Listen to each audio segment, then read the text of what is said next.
Bonjour, je suis Anne Girardin, je travaille auprès du CNIGS pour la mise en place du système d'information logement quartier, qui est un système d'information qui va permettre à l'ensemble de la communauté internationale et surtout au gouvernement haïtien de structurer la reconstruction.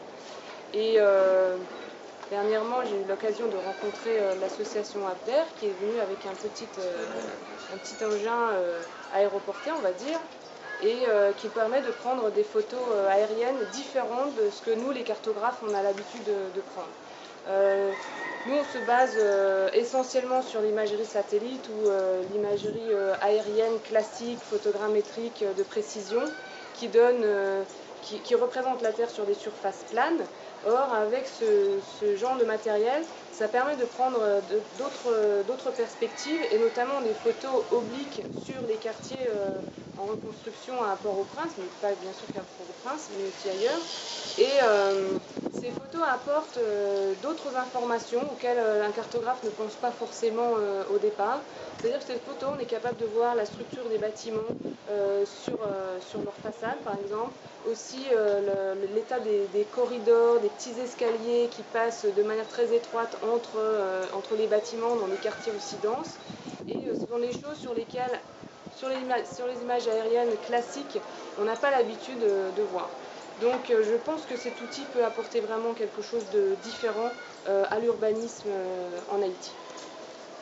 3. Donc je pense que ce genre d'outil à l'heure actuelle en Haïti peut être vraiment utile pour la planification stratégique, puisqu'elle apporte des informations quand même vraiment différentes par rapport à ce qu'on a vu jusque-là. Non seulement pour la planification stratégique, ce genre de ballon peut être utilisé aussi pour tout un tas d'autres raisons, au niveau de l'agriculture par exemple, qui pourrait très bien prendre des photos en plein milieu de la pampa pour pouvoir contrôler un petit peu l'avancement des travaux agricoles.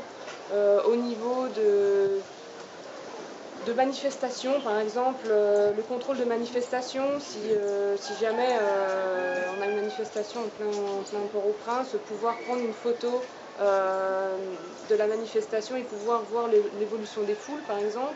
Je pense à plein d'autres applications comme ça où le ballon pourrait être utile. Notamment en cas d'urgence, en cas de cyclone, en cas d'autres tremblements de terre, il est quand même plus ou moins facile de se déplacer dans ce genre de circonstances et notamment d'envoyer des hélicoptères, d'envoyer des drones vraiment très sophistiqués. Ce genre de ballon très simple d'utilisation peut facilement être déployé aux quatre coins de la ville sans problème. Merci Anne.